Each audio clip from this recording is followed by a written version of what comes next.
બધા મિત્રોનું સ્વાગત કરીએ છીએ. આજે આપણે વાત કરીશું મેકેનિકલ સેમેસ્ટર 4 માં થર્મલ એન્જિનિયરિંગ 1 કરતો એક સબ્જેક્ટ આવે છે. એના જીટીયુના આઈએમપી પ્રશ્ન છે મિત્રો, એના વિશે ડિસ્કશન કરવાના છે. જેવી રીતના જીટીયુ એક્ઝામ નજીક આવે છે, બરાબર છે, એવી રીતના ઘણા મિત્રોને ટેન્શન થતું હોય કે કયા એવા પ્રશ્ન છે, કઈ રીતે તૈયારી કરવી કે આપણે સારી રીતે પાસ થઈ જઈએ અને સારા માર્ક્સ આવે. તો આપણે એના વિશે ડિસ્કશન કરશે, તો વિડીયોને લાસ્ટ લગી જોવાનો છે. ફ્રી સ્ટડી મટીરિયલ કઈ રીતે ડાઉનલોડ કરવું ત્યાંથી માંડી અને પોતાના સબ્જેક્ટના અમુક ટોપિક છે કે ધ્યાનમાં રાખવા પડે, જેથી કરીને આપણે એ સબ્જેક્ટમાં બેકલોગ ખેટી ના આવે અને સારી રીતે પાસ પણ થઈ જાય. તેના વિશે વાત કરશું. ઓકે, તો આપણે પહેલા વાત કરીએ આપણી ચેનલની. તેમાં હરેક બ્રાન્ચની છે મિત્રો કે પ્લેલિસ્ટ આપણે ક્રિએટ કરી હતી, બરાબર છે, કે એમાં તમે સરળતાથી પોતાના બ્રાન્ચ વાઇઝ, સેમેસ્ટર વાઇઝ અને સબ્જેક્ટ વાઇઝ કરી શકો, તો કે તમારા પ્રશ્ન છે કે તમારી તૈયારી બધું એમાં થઈ શકે અને ગોતવામાં પણ સરળ રહે. તો સૌથી પહેલા તો પોતાની બ્રાન્ચમાં જઈને તમારે ચેક કરી શકશો. અત્યારે આપણે વાત કરી મેકેનિકલ સેમેસ્ટર 4 ડિપ્લોમા અભ્યાસ કરતા મિત્રો હોય એના માટે.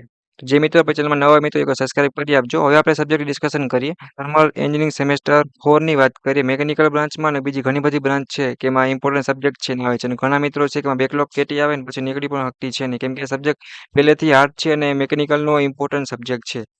આમાં તમે પર્યાવરણ કીસીની જેમ તમારી રીતે લખી શકશો ને. આમાં તમારા ટોપિક છે સૌથી પહેલા એ ઓલ તમારે ક્લિયર હોવા જોઈશે. અને આમાં બધે આપેલા પીવી ડાયાગ્રામ, ટીએસ ડાયાગ્રામ અને જેટલી આકૃતિ આવે છે એ તમારે કમ્પલસરી અને ફરજિયાત દોરવી પડશે. તો જ તમારા પ્રશ્નના માર્ક્સ મળશે ને તો જ તમે પાસ થઈ શકશો. બાકી ખાલી થિયરીથી ભેગું થશે નહીં. આમાં એક્ઝામ્પલ પણ અને ઇક્વેશન છે એ ઓલ વસ્તુ આવશે, બરાબર. બીજી આપણે વાત કરીએ કે આ સબ્જેક્ટ આપણે છે કે તો એના આઈએમપી પ્રશ્ન તૈયાર કરીએ છીએ. જીટીયુ એક્ઝામમાં તમારે પૂછાયેલા પ્રશ્ન હોય, બરાબર ને, 100% આઈએમપી હોય, કંઈ પૂછાવાના હોય, પૂછાવાના ચાન્સ હોય એવા જ પ્રશ્ન લીધેલા છે. અને ગુજરાતી ઇંગ્લિશ બંને લેંગ્વેજમાં આપેલા છે, તો તમારે એ કોઈ ટેન્શન નહીં. તમે જે અનુકૂળ હોય ગુજરાતી વાળા તો એ પોતે, અને ઇંગ્લિશમાં હોય જે હોય એ તૈયારી કરી શકશે. અને ફ્રી સ્ટડી મટીરિયલ છે કઈ રીતે ડાઉનલોડ કરવું એનું પણ તમને ટૂંક સમયમાં સમજાવી દઉં, કેમ કે એમાં તમને કોડ હશે, એ કોડ હું એ લખીશ, એ તમે નાખશો એટલે તમે એના ઉપરથી મટીરિયલ તમે ડાઉનલોડ કરી શકશો. એ પહેલા આપણે એક વાત કરી લઈએ કે આ સબ્જેક્ટ છે એમાં કેટલી વસ્તુની ધ્યાન રાખવી પડશે. કે સેમેસ્ટર 1, 2 જે સબ્જેક્ટ હતા, બરાબર, એમાં જે મિત્રોને બેકલોગ કેટી આવી પણ સેમેસ્ટર 4 માં હવે શું કરશે, આપણે ગોલ નક્કી કરવાનો કે સેમેસ્ટર 4 માં એક પણ મિત્રોને બેકલોગ કેટી ના આવે અને સારી રીતે ગમે એવું પેપર હાર્ડ નીકળે એટલી જેટલા પ્રશ્ન કરવા લેશે એટલે તમે પાસ તો થઈ જશો, ગેરંટી છે. ઓકે, તો એ વસ્તુ ખાસ ધ્યાન રાખવાની. બીજી આપણે વાત કરીએ, આ સબ્જેક્ટમાં તમારે જીટીયુની પેપર સ્ટાઇલ પ્રમાણે લખવાનું રહેશે. હવે એના માટે પણ ઇમ્પોર્ટન્ટ વિડીયો છે તમને હું આપી દઈશ. અને સેમેસ્ટર 4 માં જે મિત્રોને મિકેનિકલના છે એ મિત્રોને જોઈન્ટ થવાનું બાકી હોય તો જોઈન્ટ થઈ જાવ, જેથી કરીને બીજા પણ સબ્જેક્ટ છે તમારા, બરાબર છે, એનો તમે ફ્રી ઓફમાં લાભ લઈ શકો. ઓકે ને, નીચે એની લિંક તમને જોઈન્ટ થવા માટેની નીચે આપી દઈશ. તમે તમારા મિત્રોને, દોસ્તોને પણ એડ કરી શકશો.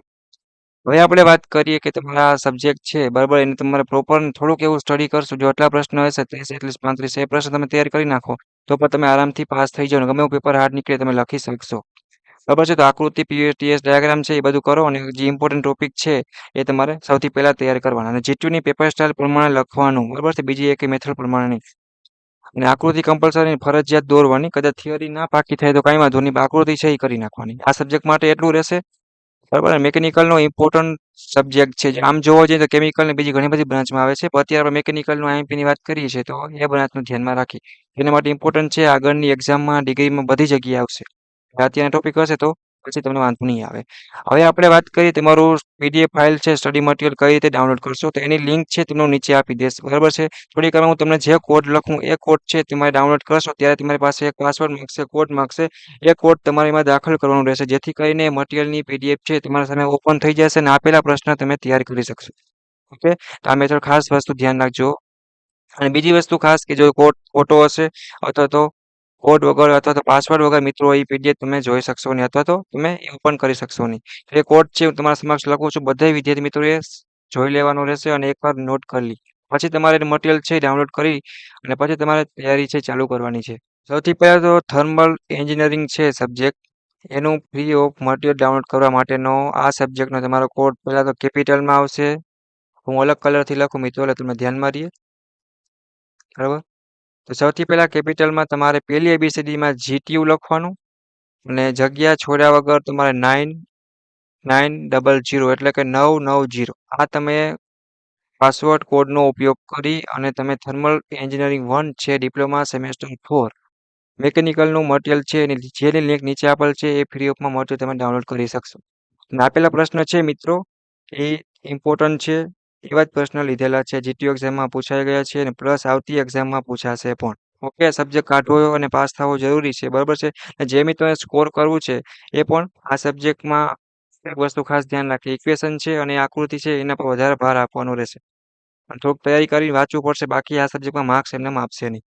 રેડી? તો આ કોડનો ઉપયોગ કરીને તમે મટીરિયલ ડાઉનલોડ કરી લેવાનું. રેડી?